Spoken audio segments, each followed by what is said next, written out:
Hey, this is Ryan Tucker, and we want to thank you for listening to the Unchangeable Truth podcast. In this podcast, we get to dive into Pastor Stephen's weekly sermons right here at Highland Park Baptist Church. We would ask you to rate, like, subscribe, and comment. And again, we are honored and thankful that you have chosen to listen to the Unchangeable Truth.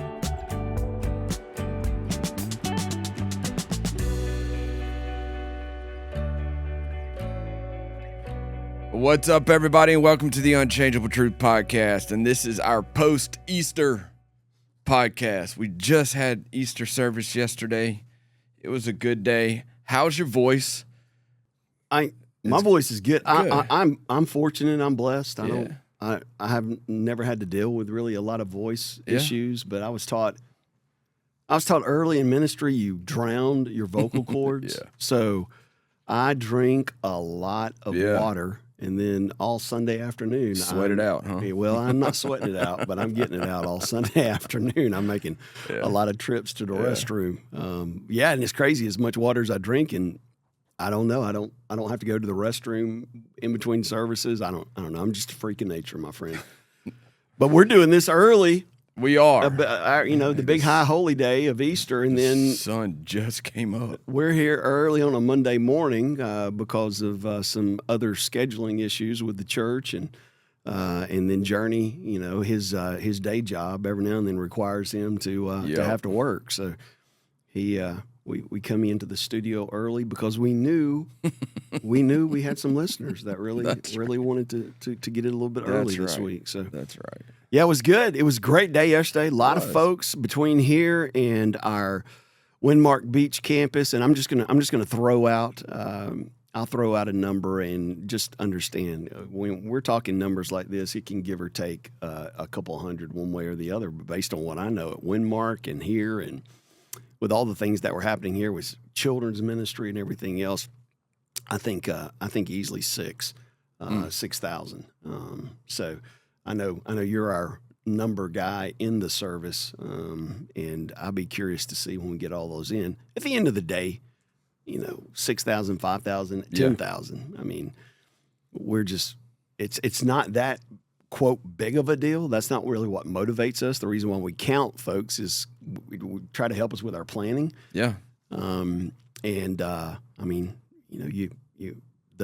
dynamics of a church change a little bit when you're talking 500 versus 5,000. So, but even in just like doing the invitation to decision, like we'll have a meeting later today, just kind of talking about what we can change and what we can do better and how to facilitate some of the flow. And no doubt.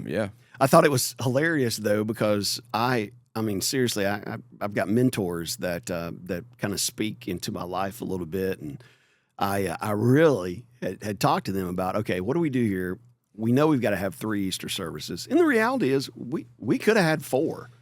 We really could have had 4, and it probably would have helped us. Now, it wouldn't have helped this old preacher, but and it was always, man, just don't go below that 8 o'clock hour. Don't go below that 8 o'clock hour because people won't come. And so we're trying to create space, and we didn't even get the space because, I'll be honest with you, I didn't expect that many people to respond the way they responded during the invitation in that 7:30 service that was packed out. That was our biggest service. Yeah. I walk in the room and I'm like, oh, here you go. Why? I mean, I can remember doing that with the 8 o'clock service on special days thinking, nobody's going to be here. And there's no such thing. As I said, you get a bunch of rednecks, man. If they're like, okay, we can do early service, they come home and eat and go fishing in the afternoon. Shoot, man, we're down. Now there wasn't a lot of room in any of the services, but even that third service, it was. I think there were more in the third than the second. It's what it looked like to me, but I don't know. Who knows the count? It was 100 less in the second service and the third service. Yeah, which is shocking to me. I wouldn't have done that. I wouldn't have said that just by eyeballing. Well, we do have different counters, so that may be. I don't know. Part of the situation. Yeah. And again, it's not imperative that we get it 100% correct. Right. We just for our own planning to help us out. But I'd hate to know I was the one counting because you got movement, you got everything else. So, and then they had a great day as far as attendance. I haven't heard about anything else over at our Windmark Beach campus. No issues with weather, I guess? I guess not. I mean, they do a big thing, and of course, we wake up this morning and it's 50 degrees. I know, it's so dumb. It's 50 degrees. I'm like, golly, I'm ready for it to get warm. I hate to say that, but I am ready for it to get warm. yeah, well, we're going to remember this. I know it. July roll July, around. I'm ready for it to get cold. Did you have to put your doors on your Jeep? I did because, the chance of rain. And 50's a little chilly. Riding with no top and no doors, 50's a little chilly. Hey, 50's a little chilly just standing there. Yeah. Especially when you're used to living life the way we live life here on the coast. But I always find it humorous this time of the year. They usually say if you can make it to Easter, that after Easter, the old wives' tale, the Farmer's Almanac is, you'll be good. But that is truly not the case. But all these people that spend all that money, they're coming down, and I had kids getting in my pool last week. It was hot last week. And I can promise you this, nobody getting in the pool this morning. We went to the beach yesterday afternoon, and that water was cold. Was it? Still. Yeah. Anyway. Well, today didn't help swim. it. No. Today didn't help it. So, hey, for our listeners, and I don't know, I'll need to find out when this is going to air, but not this program, but one of my friends, Rick Burgess. I'll be on his show. He does a podcast outside of their normal program where he talks about.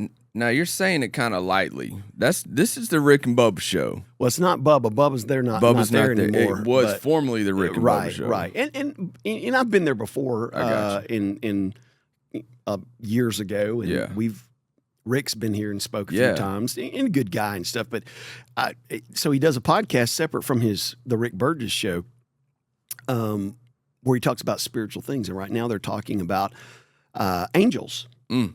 And so he's aware of my own personal testimony, and so I'll be on there and I'll be talking about what I believe to be an encounter with an angel. Yeah. And now, I'm not gonna stake my salvation on it, but I believe it was, and to me it shows the character and nature of God. I mean, I'm not worshiping angels. True. But maybe exciting. Maybe next week. I don't know. It may even be live. I have no idea. They may do that thing. Their podcast live. I know the radio show's live, so I'm not exactly sure. But this Thursday, if our folks want to go to their program, go to their website, and pull that thing up, and I'm excited. I probably need to go and listen to one or two of them just to have an idea, because Rick sometimes can put you on the hot seat. He's a fast talker, man. He is. Yeah. He'll slip one in on you.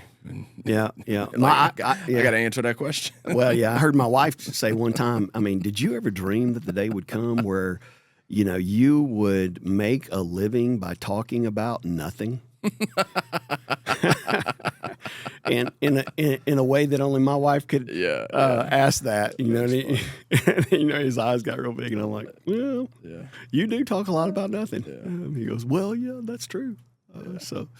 Well, we don't talk about nothing here, man. We talk about the truth of Scripture, right? And the unchanging truth of who God is. And, it was a good day yesterday, man. It was running the race. Running the race. And then, I like the way that you did it. I mean, I know that you probably had the audience in mind. We knew we were going to have some people that maybe never attended church, or maybe have some questions about church, or kind of what we talked about last week on the podcast, maybe a little apathetic. Our middle school pastor reached out to me last night, and the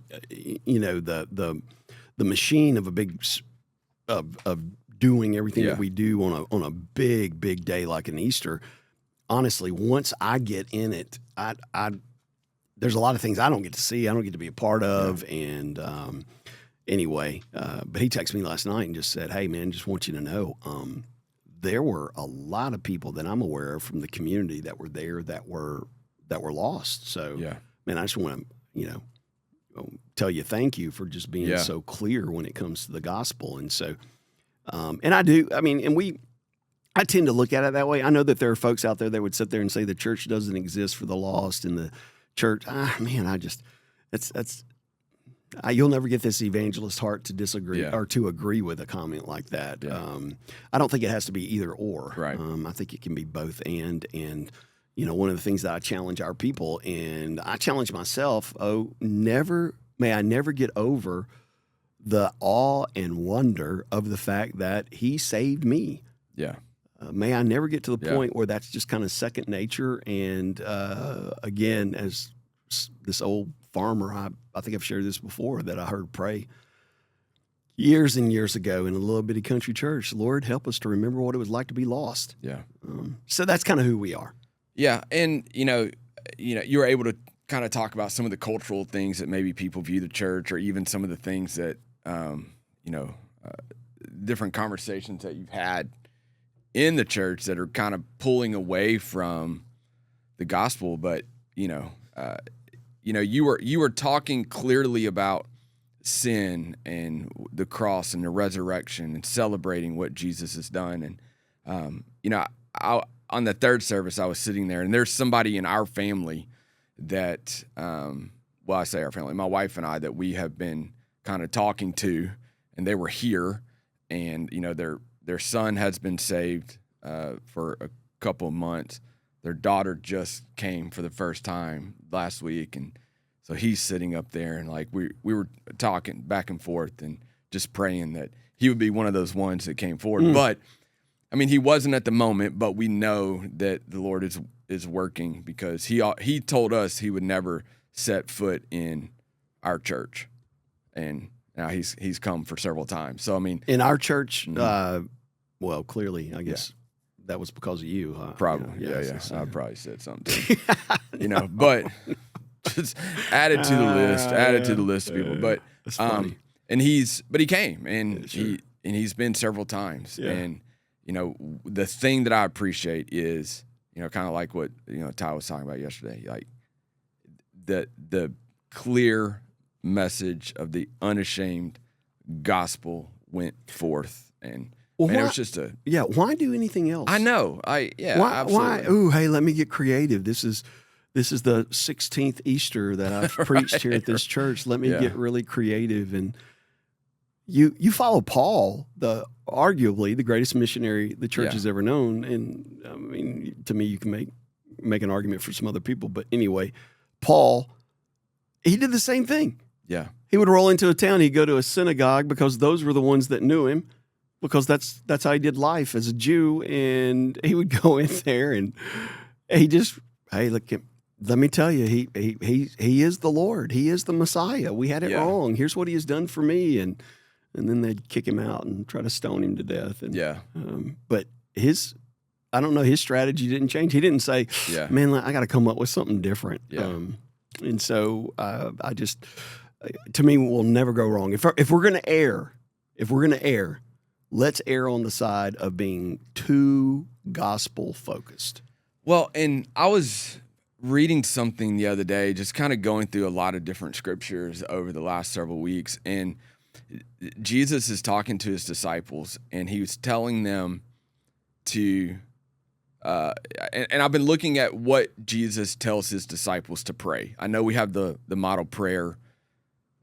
He tells them to, praying to flee temptation, but one of the things he tells them to pray earnestly for the harvest. And like any other language that he's never, from just the small research that I've done over the last couple of days, that's the only time he's used like this word before. Like he's telling them to pray earnestly for the heart. And I'm like, man, like what Jesus is telling his disciples to do that as Sure. they are going out. And Sure. Well, and he dealt with some of the same things with them. Yeah. The argument, hey, which one of us is going to be sitting Yeah. closer to you in heaven? Yeah. And all those kinds of things. And to me, what made perfect sense, and if I would have had time, I would have communicated, hey, the reason why Paul is writing this to the church at Corinth is because the church at Corinth, they're having some of these same conversations that we deal with in, quote, the Bible Belt. right. They're a little different because Yeah. things are a little different in that culture, but they were having these conversations. And nothing wrong. These are some important things. They're just not the most important. Yeah. And he's saying, let's get back to the most important. Yeah. Some of these silly things that we want to worry about. And anyway, it's funny because I'm sitting there and I was talking about clothing because that's been a big one over the years. Maybe not as much anymore, but you know, can a preacher preach a sermon and not be wearing a full suit? And I was one of those guys at the last church I came from, man. You know, I wore a suit all the time and everything. And one month here in the summer, I'm like, no way, man. It's 115 degrees. But the context, it was more of a barrier. And so and I even made the statement about caps because there was like two guys sitting right in front of me wearing a cap, and I'm like, at the end of the day, does that matter? Yeah. Like, why would somebody get worked up over something like that? Yeah. Versus let's get worked up over the fact that there are people that we could stand, on the sidewalk of this church and throw a rock and hit their house, and if they were to die today, they're going to hell. Yeah. So anyway, you never go wrong. I know we have a couple of young preacher boys that watch us and listen to us, and I would just say to those guys what I said when I was standing in front of 400 plus African pastors this past year, and you know they think that when it comes to church, we're going to look at America, and man, those American pastors know how to do it, and we'll follow the model of the American pastors. And so my advice to them was, hey, I want you to quit doing what some of my American pastor brothers are doing. Quit apologizing for sharing the gospel. Yeah. Because we've all been there. It's like, hey, let me really wade off into this deep, deep theological discussion, and then when it's all said and done, and by the way, Jesus loves you and He'll save you, and then we're done. That's not my heart, and that's not who we are. Well, and even tying it all together, you reminded us that, the resurrection or the cross and the resurrection shouldn't be these two separate events. Like there's power in both of them. And if they're not together, they're null and void. Yeah. Yeah. He defeated death, but unfortunately I've got to pay the price for my sin. Right. Or he paid the price for my sin. The problem is, he couldn't defeat, the result of sin. Yeah. So it makes no sense. Well, I don't know, man. Like, as I was sitting there yesterday, just listening to,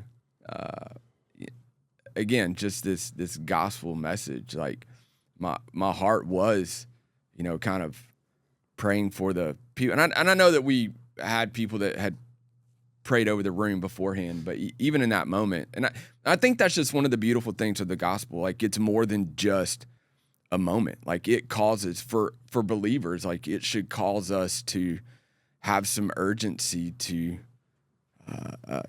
pray for those that are lost, to think about, to have those conversations. And in the setting yesterday, you were able to present that, but for us as believers, man, it should cause us to do something.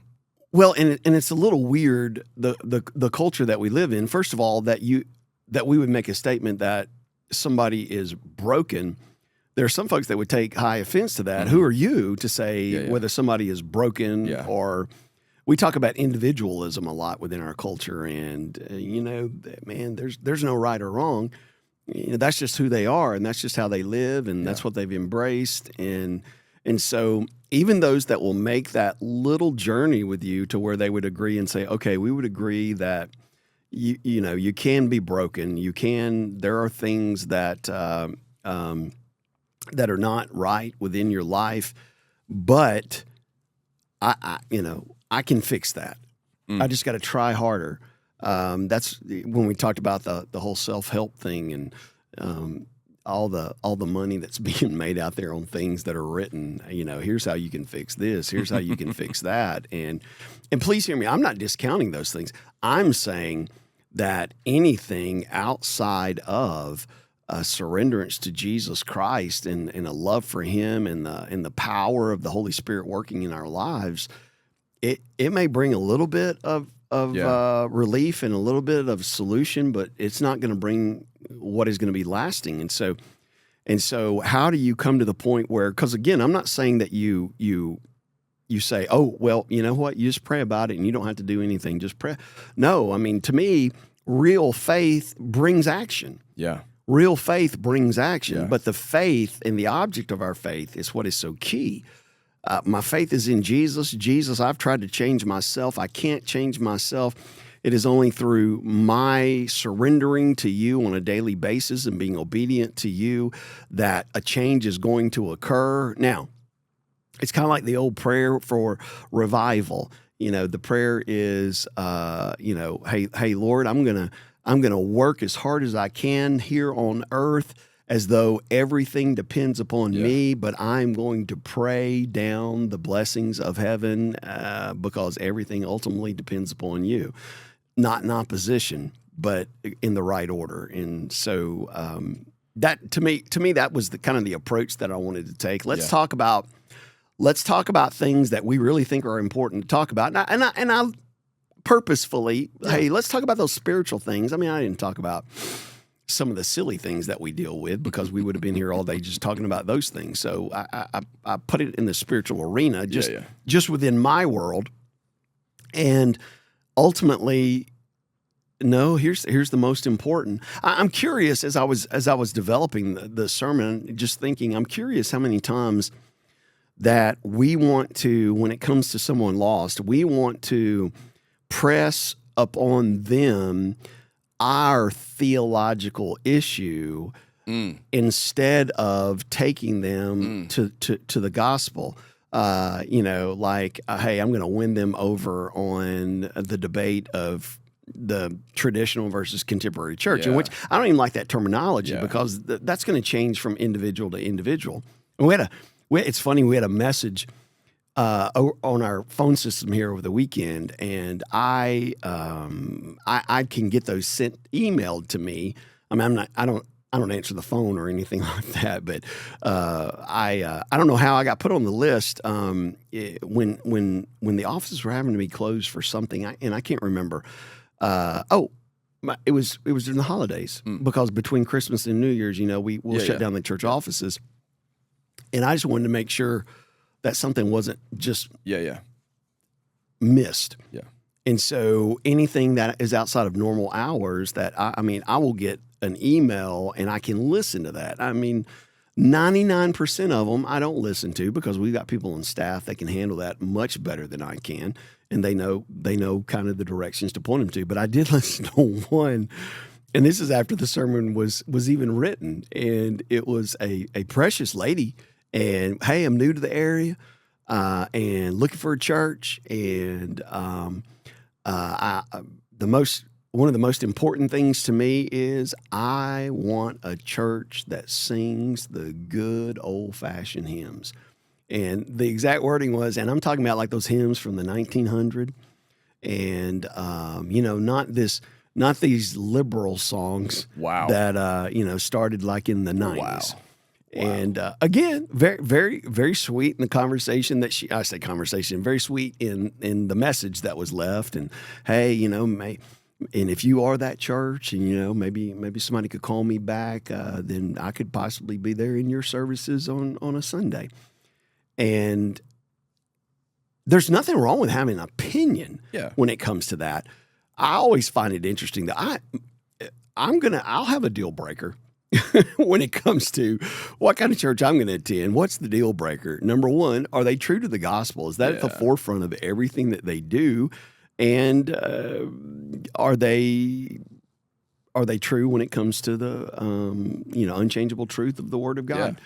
And now there are some things, the older I've gotten and kind of the way that I've embraced teaching and preaching, I'm probably going to find myself in an expository place. That's just who I am. But that's not a deal breaker. Right. That's opinion, or that's preference. Same way with the music. It's like I said yesterday morning, because I can't tell you the number of times I've had folks that are like, my kids aren't learning the hymns. I want them to learn the hymns and sing the hymns. And I'm not an anti-hymn guy. I was raised on hymns, man. I'll find myself singing hymns driving down the road.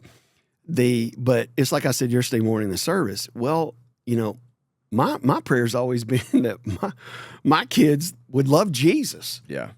Doesn't matter to me what kind of style or beat of the song that they're worshiping him with. Yeah. But I just want them to love Jesus. I got to even think about even the traditional It's not traditional, right? Like, well, many of the songs that would be understood as being the traditional songs today, the tune, the music that they were put to were like old bar hymns, not hymns, old bar songs, and so they came along and changed it. And when the Salvation Army came out, one of the biggest things that William Booth was met with is he was kind of the prolific leader in taking some of these barroom songs and changing the words. But they would come in, they're like, oh man, I like that, and then all of a sudden they're like, oh wow, no, it's talking about Jesus. And man, he caught all kinds of grief over stuff like that. And what you want to say is, golly, the things that you're really making as a life or death, this is a deal breaker, a prominent thing. It didn't start out that way. There would have been folks in that day, they're like, we don't like this new stuff. Yeah. We hate this new stuff.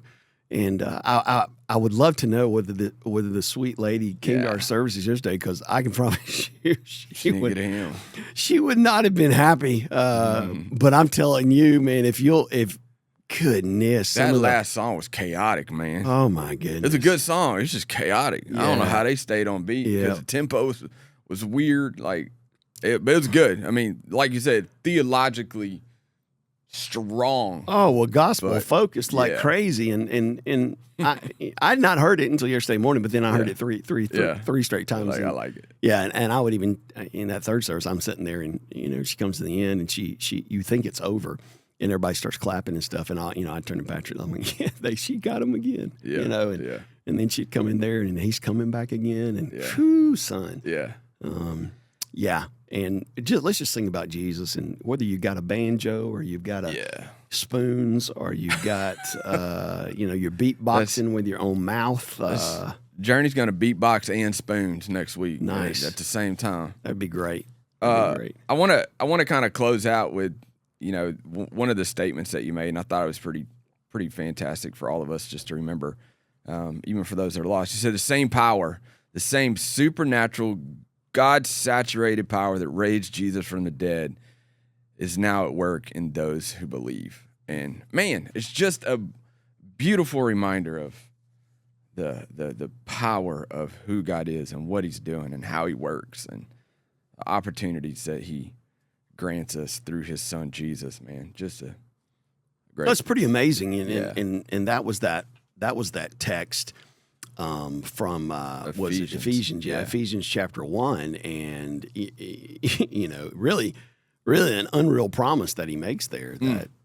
That same power, and stop and think, the same power that did something that has only been done once and will never I say will never be done again. Excuse me, that is an incorrect statement. He is the first fruits of the resurrection. Yes.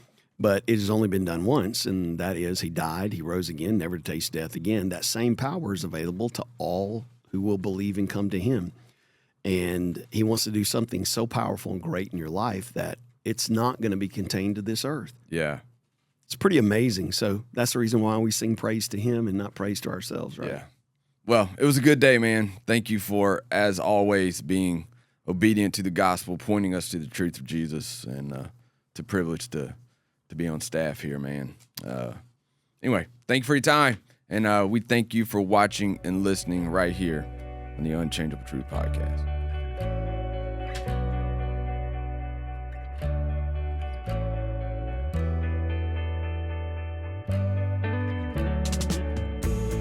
This is Pastor Stephen Kyle, and I would like to thank you for listening to this week's episode of Unchangeable Truth. We would always love to talk to you about your relationship with Jesus Christ, so feel free to shoot us an email at podcast@highlandpark.org. That's HILANDPARK.org. The purpose of this broadcast is to help you fall more in love with Jesus Christ and your faith to grow as you consistently find yourself in the Word of God. If you ever find yourself in Panama City, please feel free to stop by and worship with us in person at 2611 Highway 231 North. May God bless you, and we look forward to you joining us again.